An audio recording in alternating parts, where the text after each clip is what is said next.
Hello, welcome, Cabbage here. So I went to the Final Fantasy Magic the Gathering pre-release, so let's have a look at the cards that I got from there. But, you go there, you buy this box here, pre-release box, and they have this very cool pixelated artwork from Final Fantasy 1. There's the party members there. And you get some packs, and then you get a promo card, and this is my promo card. The Summon Odin. Super cool. As you can see, still in the packaging, so I didn't use this in my deck. But maybe I should have. I was wondering if I wanted to stick with 2 colors or go for 3. I could have added black and then put this in there. Looking back, maybe I wanted to have done that, but yeah, whatever. And then actually, my first game, I was killed by this guy. This guy's second mode is whenever this creature deals combat damage to a player, that player loses the game. I just didn't have enough blockers up, and then they did a removal spell on my 1 blocker, so they were able to get through and then kill me with that. So, that was a cool moment, actually. Nobody expected to win with this, but I didn't like losing that. And then I'll show you the deck that I put together. I played red and white. And so I had Capital City, just a random red card for another creature, a couple copies of Steiner, and then I got the foil of that, so that's very cool. Big fan of 9. And then Fire Magic, this was useful. Dwarf from Final Fantasy IV, just another body to get out. Everybody was saying Lally-Ho a lot in the store, that was cool. And here's Warrior of Light doing some damage. Took down a couple guys with that. Weapons vendor. Although, like, for red and white, you want a lot of equipment. I actually didn't pull a lot of equipment in my packs, so that was sort of unfortunate. But I did get this one. This is a rare, the Machinist's Arsenal. But you can make big guys, depending on how many creatures and artifacts you got. And we got a Barret. 4/4 with reach, that's cool. The White Mage staff you can put on a hero. This was useful.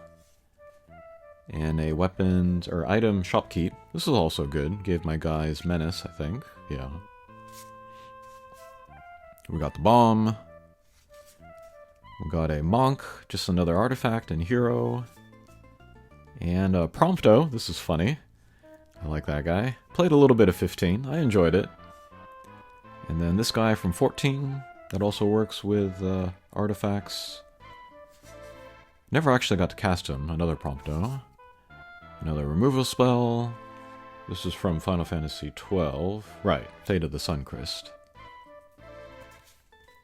And Haste Magic, really good card. I ended a game using this, just get that buff to the power.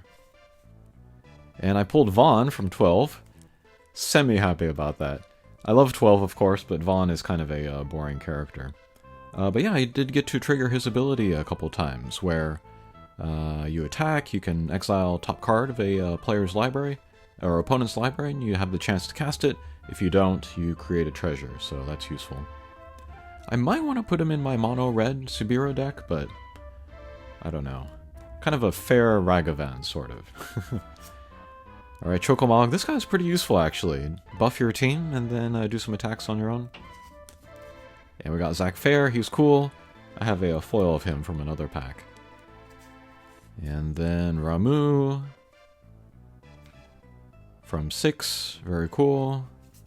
Another Steiner. And then this card from 7.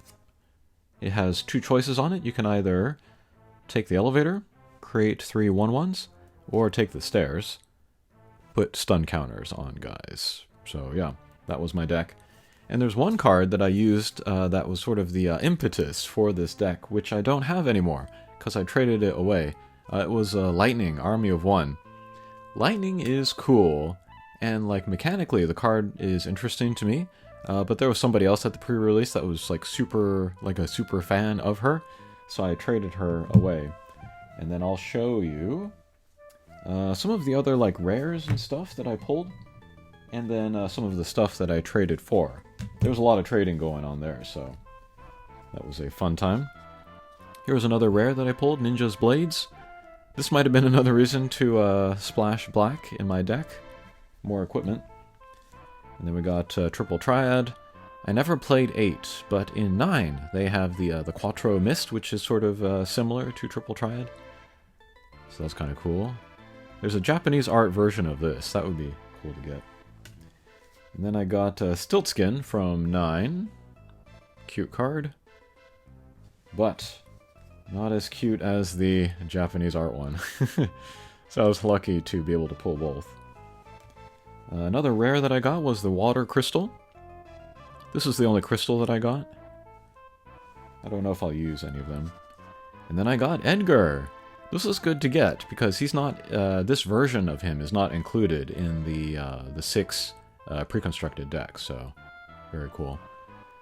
Flips coins. Draws a card for every artifact you control when he enters. Cool card. I got one of these Sids. This is the original one from Final Fantasy II. I saw somebody trying to collect all of them. They had like 6 or 7. Yeah, but very cool.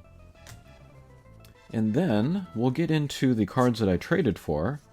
I got Zidane, Tantalus Thief, and then the kind of the full frame or the no frame version. Very awesome. Might be an interesting commander as well.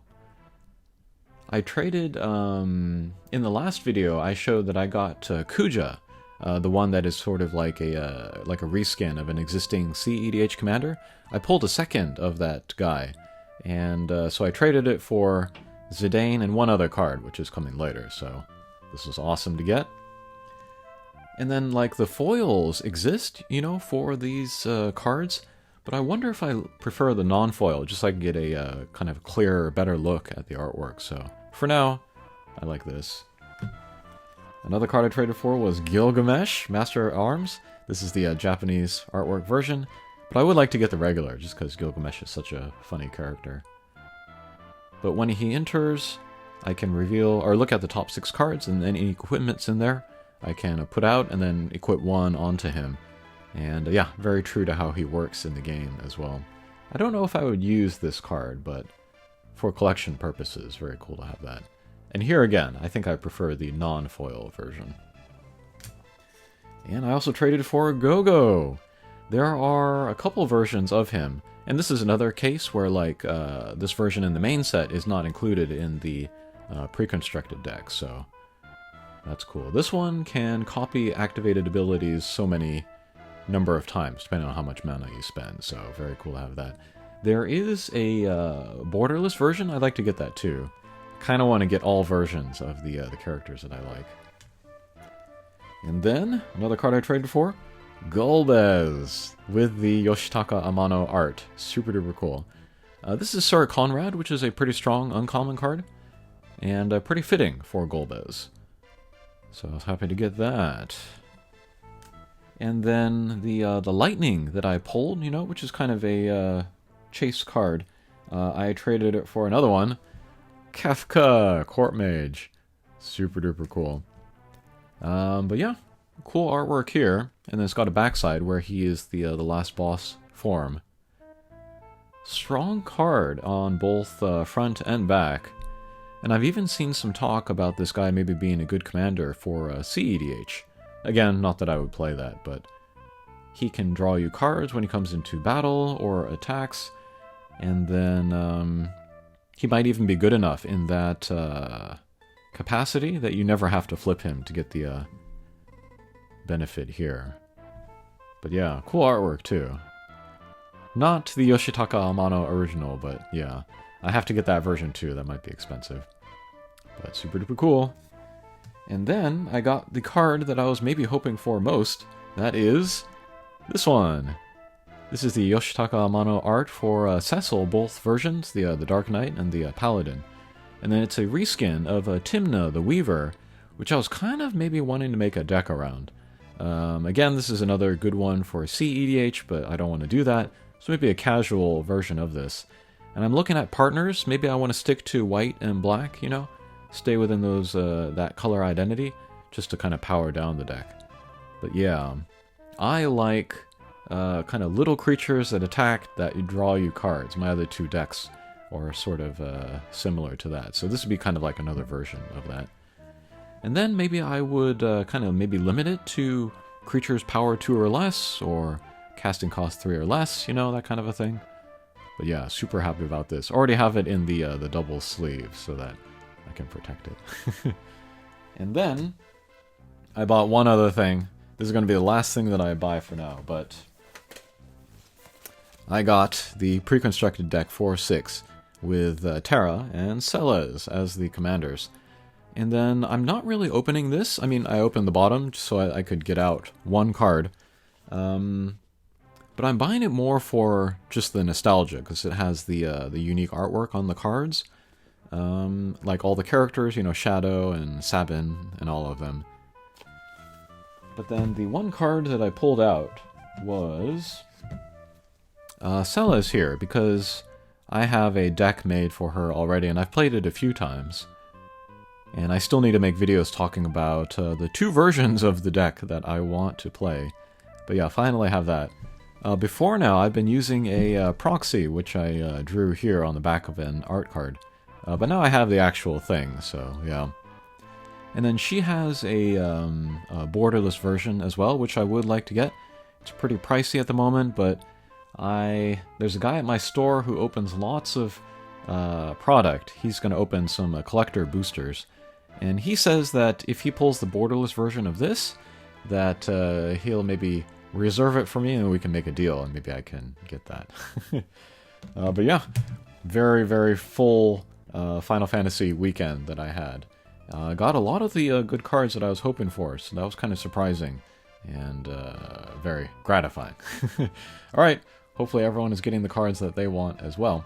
Thanks for watching, and we'll see you again. Take care.